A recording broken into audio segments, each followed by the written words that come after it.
सात संगत जी, प्यार से कहना धन निरंकार जी। सात संगत जी, आपके बीच आज आके खुशी मिल रही है आप सबके दर्शन करके, और उसी से ही बार बार ध्यान वो बाबा जी की बातों पे आ रहा था कि किस तरह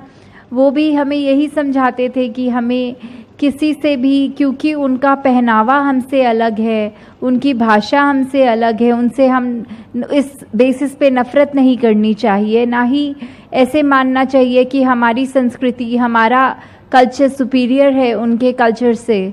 क्योंकि इस प्रभु निरंकार ने तो ये जब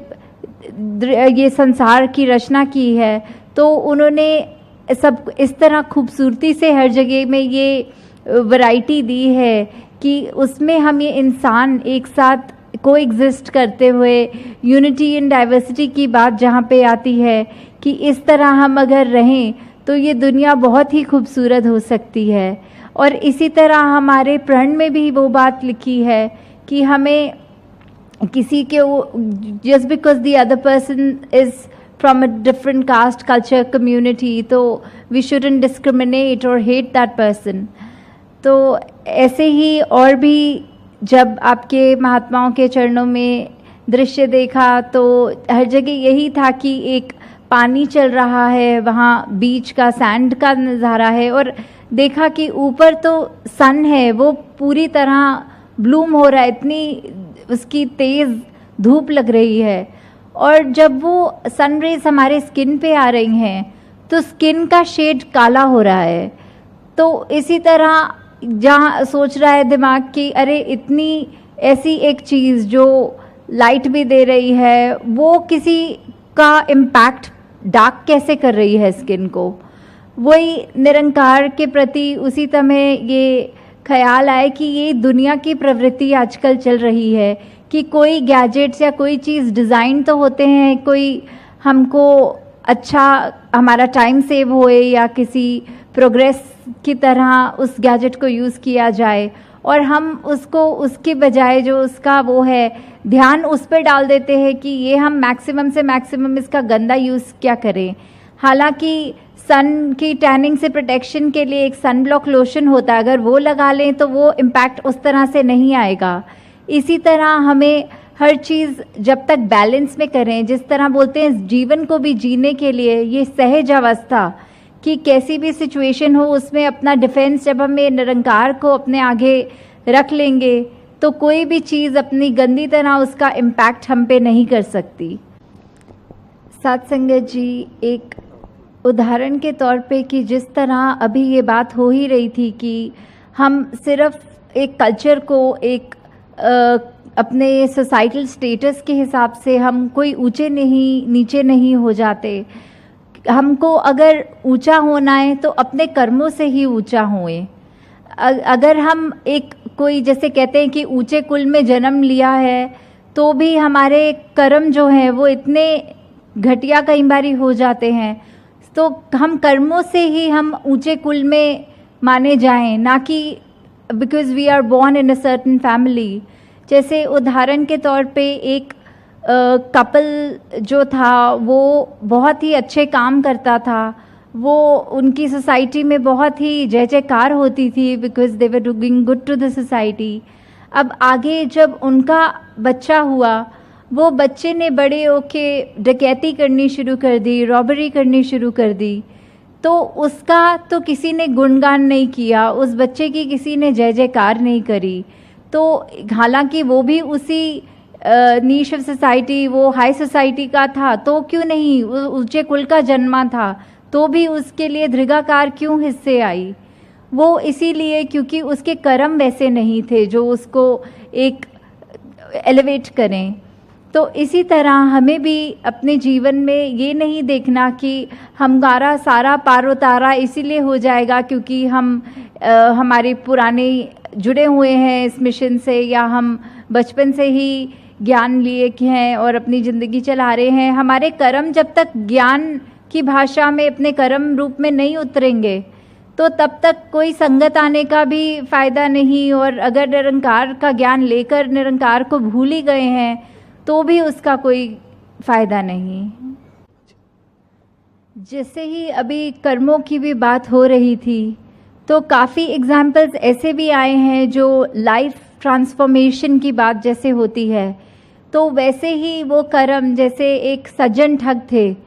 जो पहले अपनी लाइफ में काफ़ी साल उन्होंने ऐसे ही निकाल दिया है कि वो उन्होंने एक सराय बनाई हुई थी, वहाँ वो सबको इनवाइट करते थे कि रात आके रहो, और रात को ही जैसे ही सब आके वहाँ रहते थे, उनको वो रात को ही अपने एक ग्रुप के साथ एक कुएं में डाल देते थे और उनका जो भी सामान था वो अपने कब्ज़े में कर लेते थे।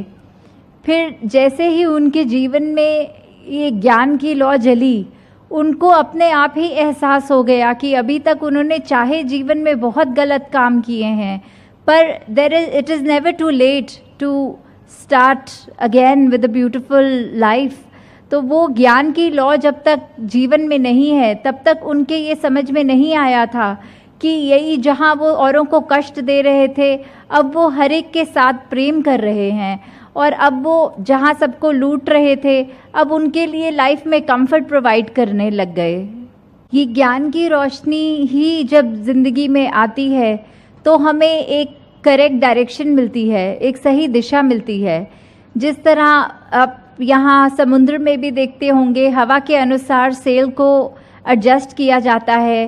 पर अगर हम यही करें कि नहीं, सेल पे तो हमने नहीं बिल्कुल छेड़नी, जैसे फिक्स हो गई, अब हवा हमें जहाँ मर्जी ले जाए, तो जो हमारी फाइनल डेस्टिनेशन है हम वहाँ तो पहुँच ही नहीं सकते, बल्कि जहाँ हवा चल के हमें ले जाए हम वहाँ चले जाएंगे जहाँ जाना भी नहीं था। उसी तरह आज की दुनिया में भी यही सब हो रहा है कि कैसे हम देख रहे हैं कि एक हमारा जो गोल है फाइनल, ये जो कहते हैं कि एक निज घर में जाना है, हमें निरंकार को प्राप्त करना है, एक ऐसे रमे हुए राम के दर्शन करने हैं, वो ध्यान हमारा वहाँ से हट रहा है और हम इसी से इन्फ्लुएंस हो जाते हैं कि और बंदे के कर्म कैसे हैं, या और कोई जो है वो ऐसा करता है तो हमको भी वैसा ही करना चाहिए। हम उसी इन्फ्लुएंस में होके अपना एक्चुअल एम भूल जाते हैं और हम बिल्कुल अपनी डेस्टिनेशन से जो है डिफ्लेक्ट हो के और ही कहीं चले जाते हैं। साथ संगत जी, ये जो एक भक्ति होती है जो हमें जीवन में करनी है, वो भक्ति किसी उम्र की मोहताज नहीं है। वो एक बच्चे के रूप में भी भक्ति हो सकती है, एक बड़े के रूप में भी, एक बुज़ुर्ग के रूप में भी। बस बात ये आके रुकती है कि भक्ति हमें करनी कैसी है। पहले हमें इस रमे हुए राम को, इस परमात्मा, इस ईश्वर के दर्शन करने हैं और फिर उसकी भक्ति होगी, क्योंकि बिना उसके देखे तो कोई भक्ति नहीं होती। और जो उम्र की भी बात आई है, उसी को हम उदाहरण के तौर पे जानते हैं कि हम सब ने वो भक्त प्रहलाद और हिरण्यकश्यप का एग्जाम्पल लाइफ में बहुत बार सुना है कि वो चाहे उम्र उनकी छोटी थी, चाहे कहने वाले तो सब कहते हैं कि बड़े जो एज के होते हैं, kids have to follow what they are saying और डूइंग, तो इस केस में तो ये बात ही बिल्कुल उल्टी थी, क्योंकि अभिमान करते था हिरण्यकश्यप और उन्हीं का अपना बेटा, वो इस राम का भक्त होने के कारण वो सारे अपने गुण वो डिस्प्ले करते थे, वो भक्ति में जो होने चाहिए, प्रेम की, नम्रता की, विशालता की इत्यादि, वो सारे उन्हीं की लाइफ में थे। अब सीखने को इतने छोटे से बच्चे से भी बहुत कुछ सीखा जा सकता है, और यहाँ इतना बड़ा हिरण्यकश्यप, उससे कोई ऐसी क्वालिटी नहीं थी जो सीखी जाए। अब हमें अपने अंदर ये एनालाइज करना है, ये हमें अपने अंदर एक बारी मंथन करके देखें कि हम ये दोनों एग्जाम्पल में से कौन सा एग्जाम्पल बनना चाहेंगे। कहीं हम अभिमानी बनना चाहेंगे या हम प्यार करना चाहेंगे। करने को तो ऐसा भी हम कर देते हैं कि हम ऐसे बोलचाल में तो बोल देते हैं कि अभिमान करना खराब बात है और प्यार करना अच्छी, बट अपनी लाइफ में जब इम्प्लीमेंट करने की बात होती है तो हम करते तो अभिमान है और हम गुणगान राम की कर रहे हैं। वो हमारा अपने ही, जैसे बोलते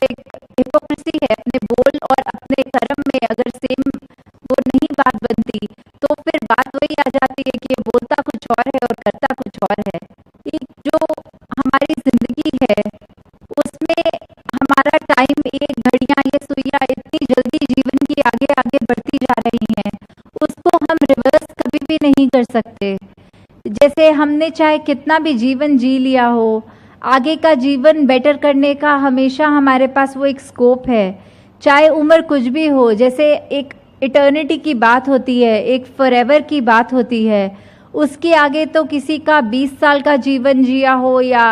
60 साल का, 80 इयर्स का, 100 इयर्स का, तो भी इटर्निटी के सामने तो वो 2 दिन का ही जीवन है। जिस तरह अभी जो गीत भी हो रहा था उसमें भी हम श्रवण कर रहे थे कि ये ज़िंदगी सिर्फ 2 दिन की है, इसको जी लो। और इसको किस तरह जियो कि इसके बाद अगर काली रात आती भी है, जब डेथ आएगी, तो भी हम उस तरह अगर ज्ञान प्राप्त कर चुके हैं तो हमारे हाथ भी भरे हैं, हम खाली हाथ फिर नहीं जा रहे हैं।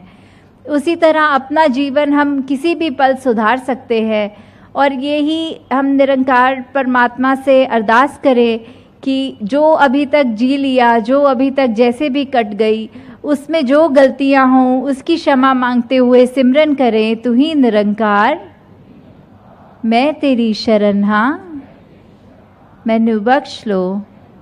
और आगे आने वाले समय में ये एहसास रहे कि जब एहसास रहेगा कि निरंकार हर पल अंग संग है, तो हम इंटेंशनली कोई भी गलती नहीं करेंगे। और यदि कोई अनइंटेंशनल गलती होती है, उसी समय जब क्षमा मांग लेंगे, तो हमारे नेचर में भी ये कोई बैड